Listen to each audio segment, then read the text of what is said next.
नर्मदे हर।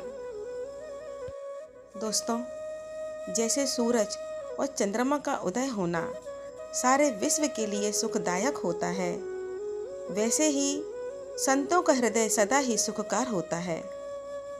संतों का आशीर्वाद, उनका सत्संग व उनके द्वारा बताया हुआ मार्गदर्शन हमारे जीवन के लिए कल्याण का काम करता है। ऐसे ही हमारे पूजनीय श्री महंत नागा श्यामदास जी महाराज हैं।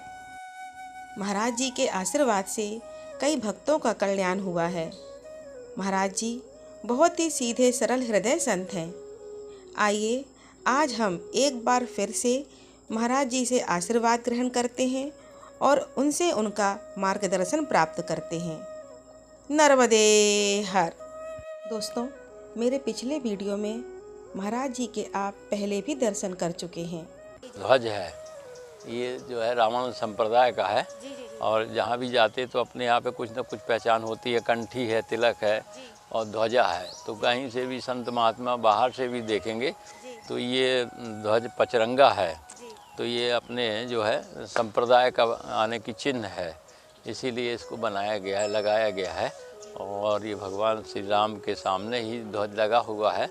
और ये आने की 108 फुट का है। और राम जी की इच्छा से यहाँ पे जब पहले कलश वगैरह हुआ तो यहाँ पे एक बड़े सिद्ध संत हुए, आपने भी नाम सुना होगा, गोसलपुर वाले दादाजी। तो उनकी इच्छा थी कि यहाँ पर इस ध्वज को लगाओ तो यहाँ पर शांति भी होगी और लोगों का मन भी अच्छा प्रसन्न रहेगा। हाँ, तो उनके कहे अनुसार जगत गुरु रामानंदाचार्य स्वामी रामनरेशाचार्य जी की भी प्रेरणा हुई और इसको उस समय पे उद्धृत किया गया। तो ये मशीन पे ही है, मशीन से उतरता है और मशीन से ही चढ़ता है। ये हाँ, नर्मदे हर, नर्मदे हर। महाराज जी नर्मदे हर। नर्मदे हर, नर्मदे हर, देवी नर्मदे हर। सीतानाथ सवारंभां रामानंदार्य मध्यमाम् अस्मदाचार्य पर्यन्तां वंदे गुरु परंपरां, वंदे गुरु परंपरां। भक्ति भक्त भगवंत गुरु चतुर्नाम बपुएक, तिनके पद वंदन किए नासई विघ्न अनेक। भगवान की अहेतु कृपा से हम सभी जीवधारी माँ नर्मदा के पावन तट जिलेरी घाट प्रेमानंद आश्रम में विगत वर्षों की भांति इस बार वैशाख मास महोत्सव का यह पुनीत अवसर प्राप्त हुआ। उसी क्रम में शास्त्रों के अनुसार हमने आचरण और आचरत्व दोनों किया। इसमें वैशाख में लिखा है कि भगवान जब कृपा करते हैं तो ही ऐसा स्वरूप उद्धृत होता है। माँ नर्मदा के तट पे वैशाख में, वो भी माधो मास में, हम सब माँ नर्मदा की आराधना करते हैं। और इस वैशाख में पुराणों के अनुसार काफ़ी लिखा हुआ है कि नर्मदा के तट में ये माधो मास में जो भी कार्य करेंगे वह हम विष्णु के निमित्त करेंगे। और 3 माधो मास माने गए हैं। एक तो कार्तिक माधो मास, जिसमें काशी में विशेष पूजन होता है, जो आप सबने देखा होगा कि जो महाआरती वगैरह वहाँ पे प्रचलित हैं। और वहाँ पे देव दीपावली मनाई जाती है। दीपावली हम लोग मनाते हैं, उसके बाद में जो अमावस्या आती है, पूर्णिमा, उसके अवसर पे हम उस पूर्णिमा पे, क्योंकि भगवान शिव ने त्रिपुरा राक्षस का वध किया था, इसलिए देवताओं ने दीपावली मनाई थी। तो हम सभी उस दीपावली के समय माँ गंगा के किनारे और उनके निमित्त आराधना करते हैं। और जितने भी देवता होते हैं वो प्रफुल्लित हो जाते हैं, ऊपर आकाश से पुष्प वृष्टि करते हैं। वैसे ही माधो मास है जो अपने प्रयागराज में मनाए, वहाँ पे लोग जाके कल्पवास करते हैं। 1 महीना वहाँ का ही जल, माँ गंगा का जल का ही उपयोग करते हैं। उसी में अपने जो है राम जी की इच्छा से विशेष रूप से अनुष्ठान करके और कल्पवास करते हैं। और ये वैशाख मास है। इस मास में भगवान विष्णु नर्मदा के तट पे विशेष रूप से रहते हैं। और यहाँ पे ये वैशाख मास में दान पुण्य का बड़ा महत्व है। गौदान, छाया दान, अन्नदान, जलदान, ये सब दान इस माह में लिखा हुआ है कि करना चाहिए। खड़ाऊँ दान, अब छाया दान के लिए कोई घर तो दे नहीं पाएगा, लेकिन लिखा हुआ है कि जो भी दान है उनका सूक्ष्म रूप में भी आप दान कर सकते हैं। जैसे पंखा दान है तो आप ये बांस का पंखा जो आता है, बिजना जिसको कहते हैं, वह भी दान कर सकते हैं। आप छतरी दान कर सकते हैं छाया के लिए, आप खड़ाऊँ दान कर सकते हैं, चप्पल दान, सभी दान लिखे। तो ये जो सब दान है वह हमको वहाँ भी जब हमारा यह शरीर पूर्ण होता है, अगर हमने ये सब कर्म किए हैं तो हमको वहाँ उपलब्ध होते हैं। हाँ, ऐसा निमित्त है क्या आपने जो जो दान किया है उस दान को आप वहाँ प्राप्त कर सकते हैं। हाँ, हमारा सत्कर्म भी हमारे साथ जाता है। तो उसी निमित्त से ये हमारे जो शास्त्रों में नियम है कि किन किन माध्यम से हमको देना है वो। हाँ, तो वो सब शास्त्र के माध्यम से देना है, संकल्प के अनुसार देना है, तब वो हमको प्राप्त होता है। और नहीं तो आजकल देखते ही लोग दे देते हैं, जैसे तैसे खा रहे हैं, जैसे तैसे चल रहे हैं। वो नहीं, आपको शुद्धता, पवित्रता, नियम और संकल्प के अनुसार कोई दान करेंगे तो ही दान लगता है।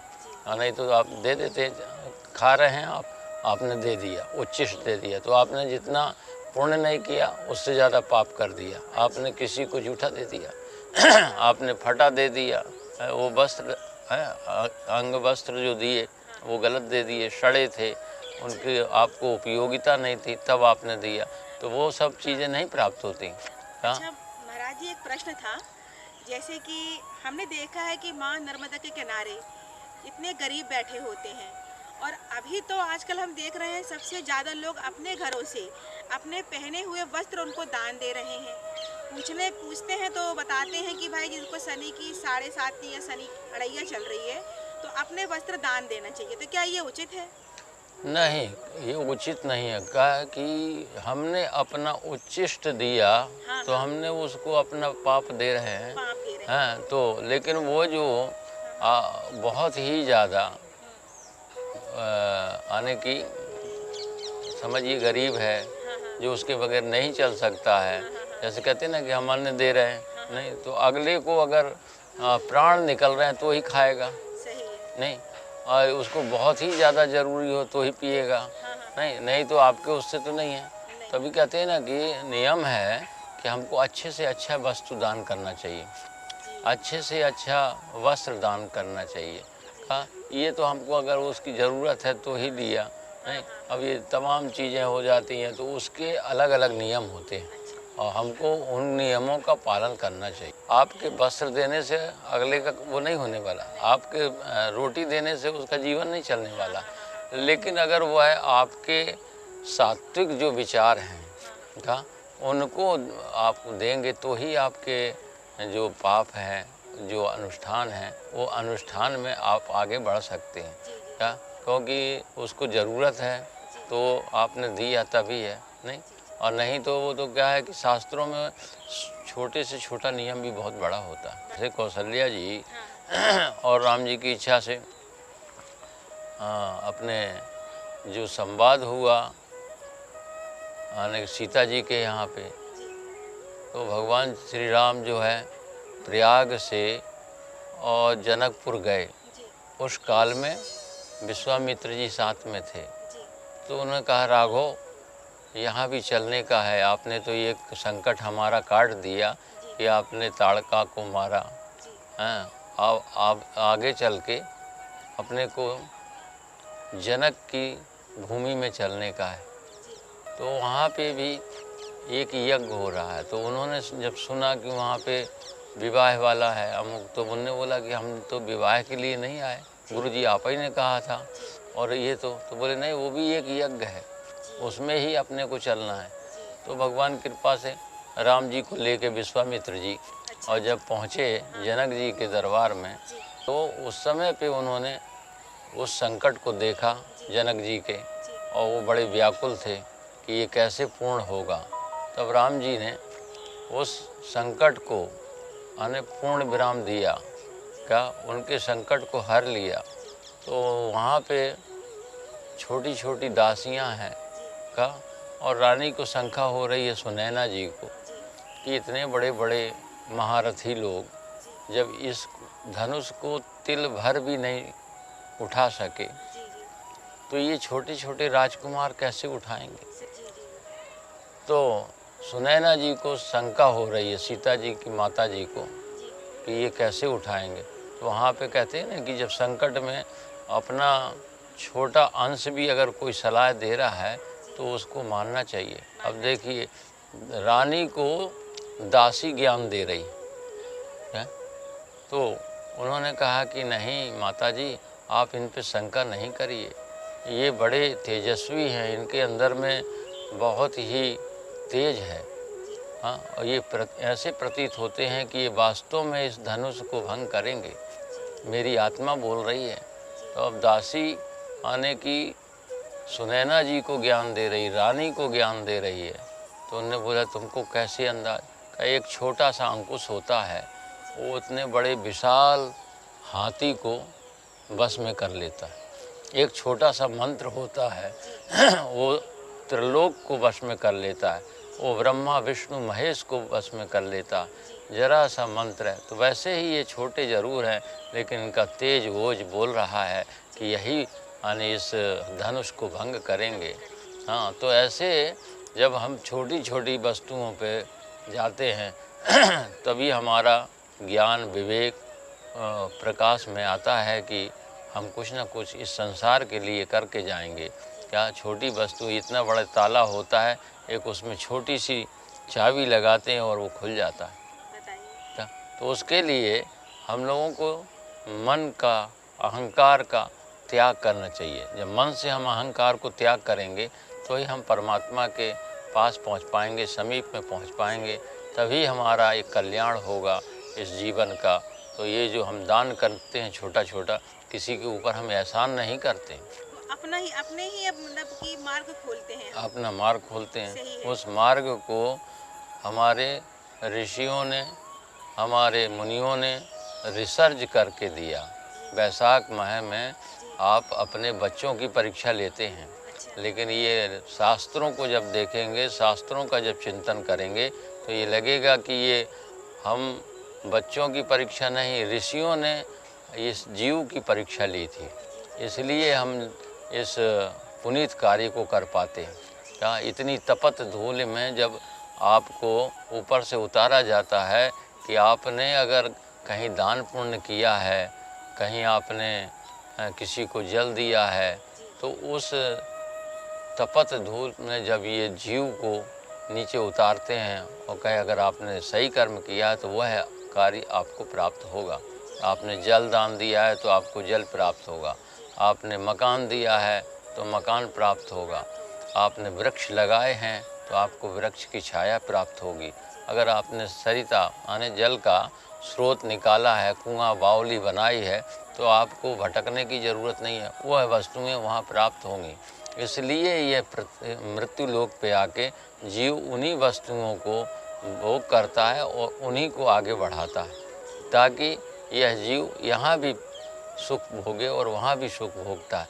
उस वृक्ष के नीचे ना जाने कितने जीव पलेंगे नहीं। तो ये जो वैशाख महीना है, इसमें करने से अतिशय पुण्य की प्राप्ति होती है। महाराज जी, एक प्रश्न था कि थोड़ा सा हम आपसे जानना चाहते हैं कि हमने जैसे तो बहुत सुना है कि शिव और पार्वती जी की एक कथा है कि पार्वती जी जब शिव जी से पूछती हैं मुंडों की माला का रहस्य शिव जी से, अमर कथा जो रहती है, पार्वती जी पूछती हैं और जब शिव जी बताते हैं तो पार्वती जी सो जाती हैं। वो सुना है हमने कि जैसे अमरनाथ वो जगह है जहाँ एक उल्लेख मिलता है कि 2 कबूतरों ने सुनी थी पार्वती जी के सोने के बाद। 2 कबूतर थे, वो हुंका दे रहे थे, उन्होंने सुनी थी।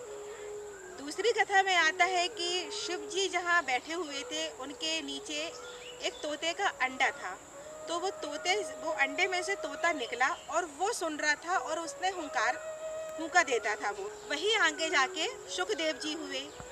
अब लेकिन एक चीज़ बहुत सादा सामने आ रही है कि जो नेपाली लोग हैं और जो तिब्बती लोग हैं, ये इनका कहना है कि उनके पास एक किताब है नेपालियों के पास, और वो ना ये बात दिखा भी रहे हैं और बोल भी रहे हैं।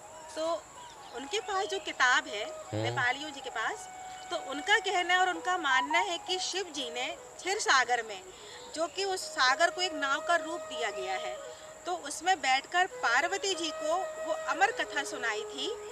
और उस नाव के नीचे एक मछली थी जो कि मच्छंदर नाथ जी, जो कि गुरु गोरखनाथ जी के गुरु रहे हैं, मच्छंदर नाथ जी।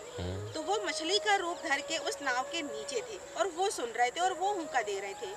तो महाराज जी, हम आपसे ये जानना चाहते हैं कि तीनों में से कौन सी कथा सत्य है? तोता सुन रहा था कि कबूतर सुने थे कि वो मच्छंदर नाथ जी की कथा सत्य है? थोड़ा सा इसमें कि क्या है, भ्रम है मुझे इसमें।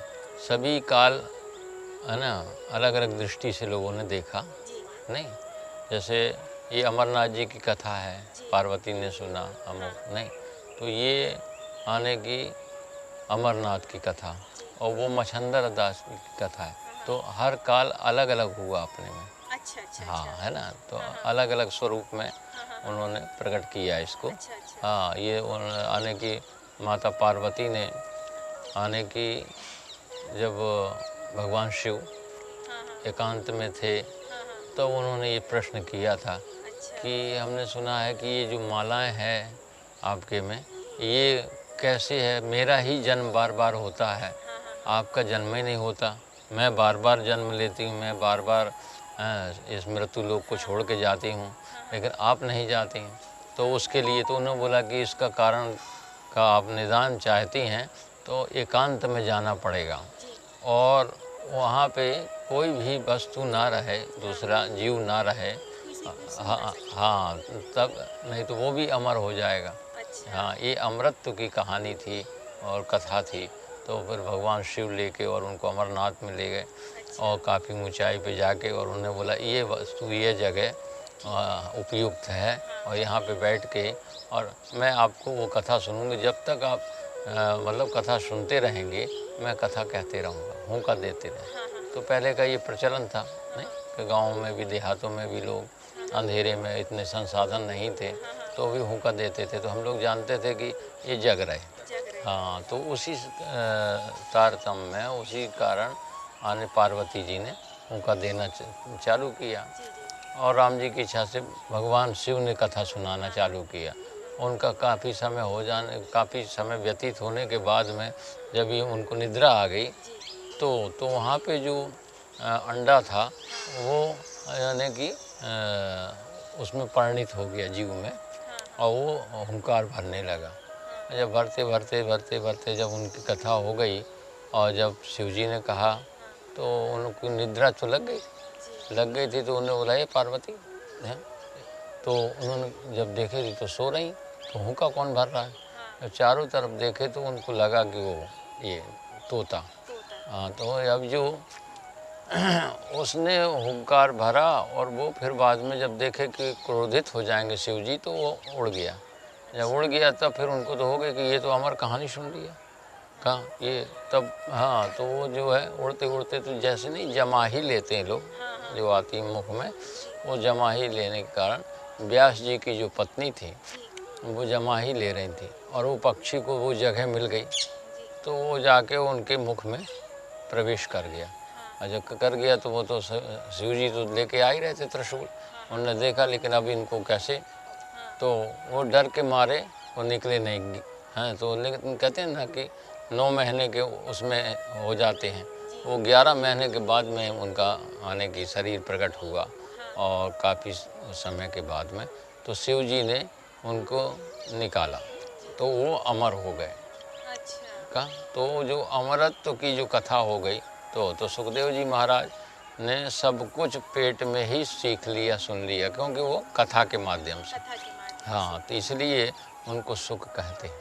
हाँ, तो वो जो है भगवान शिव, वो आराधना करके आज भी वहाँ पे आने दो पक्षियों का जोड़ा रहता है अमरनाथ में। तो वो कबूतरों का जोड़ा है और ये तोता बने थे। हाँ, नहीं वो सुखदेव आने सुख आने पर पक्षी, तो उसको इसमें भी परिणित करते हैं, उसमें भी परिणित करते हैं। ऐसा है। हाँ, तो इसलिए कथा सुनते हैं तो तोते को ले आते हैं और सुनाते हैं 7 दिन बैठ के। हाँ, बाँस के साथ पोर वाले लेके आते हैं, तो वो सबका है वर्णन। तो उसी तरीके से, अब नहीं तो कई भ्रांतियाँ हो जाती हैं बीच में, जैसे आप ही ने बताया मछंदार नाथ, गोरखनाथ, उनका अलग प्रसंग है। वही थोड़ा सा, क्योंकि मैं बहुत सी जगह जाती हूँ और ये बात सामने आती है और लोग कहते हैं कि ये कथा नहीं है, ये कथा असली है। तो थोड़ा सा मुझको भ्रम था इस चीज़ का, इसलिए मैं आपके पास आई ये जानने के लिए। नहीं सही है, आपने नहीं तो होना ही चाहिए। जब तक प्रसंग नहीं होगा, जब प्रश्न नहीं होगा तो उत्तर कहाँ से मिलेगा। तो हमारे यहाँ पे है कि जब आपने पूछा तो इसका मतलब है आपको जिज्ञासा है शास्त्रों की, नहीं वेदों की, पुराणों की, कि हम इसमें समझें। तो हमारे यहाँ तो बहुत सूक्ष्म बताया ना कि धर्म भी बहुत सूक्ष्म है। हाँ, तो उस सूक्ष्म धर्म को ही हमको वृद्धि कराना, बढ़ाना है, तब ये जाके हमारा ये संसार है तो हमको सही भोगने के लिए मिलेगा। हाँ, नहीं तो आदमी जहाँ तहाँ पैर डाल देता है, जहाँ तहाँ कर लेता है, जैसे तैसे खा पी लेता है, जैसे तैसे चल देता है, वो स्थायित्व तो नहीं रहता है। हमको कर्म भी करना चाहिए, तो हमको शास्त्र से सम्मत जो कार्य हो उन्हीं को करना चाहिए। एक प्रश्न और था हमारा कि 3 को तो हम जानते हैं, कहते हैं जिनको शिव जी को आदि गुरु, आदि देव भी बोला जाता है, तो उनने 4 शिष्य बनाए हुए थे, जिसमें एक थे मच्छंदर नाथ जी, दूसरे गोरखनाथ जी, तीसरे थे जलंधर नाथ जी और चौथे थे कृष्ण। तो ये कृष्ण के पीछे नाथ नहीं लगा, बाकी 3 के पीछे लगा है। ये कृष्ण कौन थे, क्या थे, इसका मुझको अभी तक कोई उल्लेख नहीं मिल पाया है महाराज जी। अगर आपको पता है थोड़ा सा आप हमें बताने का कष्ट करें। भगवान कृष्ण अवतारी हैं। अच्छा, वो कृष्ण के अवतारी थे। हाँ, तो इसीलिए दत्तात्रेय हुए, गुरु दत्तात्रेय, उनने 24 गुरु बनाए थे। अच्छा। हाँ, तो उन्होंने तब किया।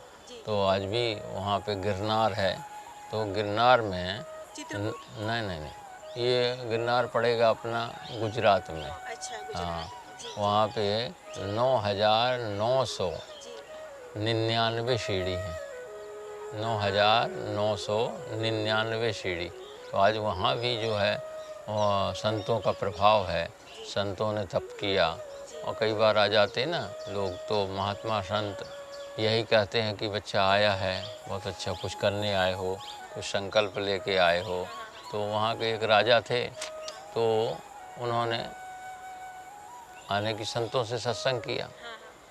तो संतों ने कहा बच्चा यहाँ पे भी कुछ नहीं, अपने भाग्य से निकला हुआ कुछ यहाँ संतों की सेवा करो, गिरनार में भंडारा चलाओ इत्यादि। तो बोले कि महाराज आप आज्ञा करें। कह नहीं आज्ञा क्या, अपने हैं जितना है तो उसके लिए तुम्हारे संकल्प के अनुसार ही होगा, तुम्हारी कितनी इच्छा है कितना। कहने नहीं, आप तो जितने लोगों को बोल दें। बोले बच्चा ऐसा नहीं, ये गिरनार है, यहाँ एक से एक सिद्ध लोग हैं। हाँ, तो इसलिए हमारे यहाँ संतों में कहता सीताराम। तो सीताराम का मतलब है, तात्पर्य है कि जितना सूक्ष्म से सूक्ष्म कर सकते हो, विराट से विराट कर सकते हो। लेकिन वहाँ पे जब हरि बोले हम तो यहाँ हरिहर करवाएंगे, तो हरिहर का तात्पर्य होता है हरि से लेके हर तक। हरि माने भगवान विष्णु और हर माने महादेव जी।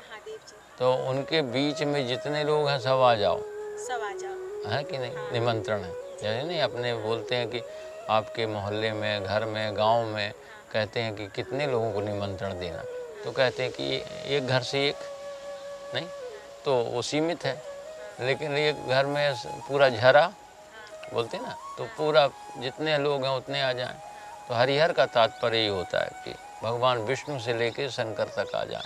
उसके बीच में जो संत महात्मा बोले नहीं ये तो तुम नहीं कर पाओगे, उनको पता ही नहीं दे पाओगे। कहाँ इतने संत तो दिख ही नहीं रहे यहाँ जंगल में, इस पर्वत में। बोले नहीं, तो लेके आओ। तो वो घमंडी राजा था महात्मा से उसको मतलब वो देखने लगा अहम, तो हाँ अहंकार। तो महात्मा तो है महात्मा। उन्होंने बोला तो वो पत्तल नहीं पहुंचा पाया, इतने सिद्ध निकले वहाँ से, हर वृक्ष में से मूर्तियाँ निकल के आ गई। जैसे हुआ ना, तभी कहते हैं ना कि हरिहर का तात्पर्य यही होता है कि हरि से लेके हर तक, तो जितने वृक्ष थे वो सब साधु का स्वरूप रख के और आ गए। तभी वहाँ महाशिवरात्रि में वो मेला लगता है, वहाँ लाखों की भीड़ होती है संतों की, और पूरे जंगल में ही महात्मा दिखते हैं। आज गिरनार में आज भी वहाँ पे वो है मेला लगता है और लाखों संत वहाँ पहुँचते हैं, भक्त पहुँचते हैं। तो उस समय पे जब उन्होंने संकल्प लिया, एक भी आने की पत्थर उनके पास नहीं बचा कि हम संतों को दे सकें। तब उन्होंने जब साष्टांग प्रणाम किया, दंडवत किया, ओम नमः नारायण किया, तब जाके संत ने प्रसन्न हुए। तो उन्होंने कहा, महाराज मेरे को अहम था, मेरे को घमंड था, वो आज चूर हो गया, आप सिद्ध हैं, तपस्वी हैं। तो ये तभी ना कहते हैं कि नर्मदा के किनारे भी कमंडल से कमंडल टकराता है, इतने सिद्ध हैं यहाँ पे, इतने संत हैं। तो उनका लेकिन वो उनकी कृपा है जो हम सबको दे रखे हैं कि भजन करने के लिए भूमि। हाँ, नहीं तो हमको भी भूमि प्राप्त नहीं होती। जब इतना है कमंडल से कमंडल टक्कर, तो वो उन्होंने वहाँ पे प्रत्यक्ष कर दिया संतों ने गिरनार में। गिरनार बड़ी तपोभूमि है। हाँ, संतों का वहाँ ज़्यादा निवास है। जैसे पहले अयोध्या, काशी, मथुरा, वृंदावन, यहीं संत रहते थे। तो वहाँ पे भी सिद्धों ने अपने अपने अनुसार तप किया, उस तप का ही हम लोग जो है पुण्य बटोर रहे हैं। दोस्तों, वीडियो काफ़ी बड़ा होने के कारण मैं इसका दूसरा भाग बना रही हूँ, तो आप लोग प्लीज़ इसका दूसरा भाग ज़रूर देखें। नर्मदे हर।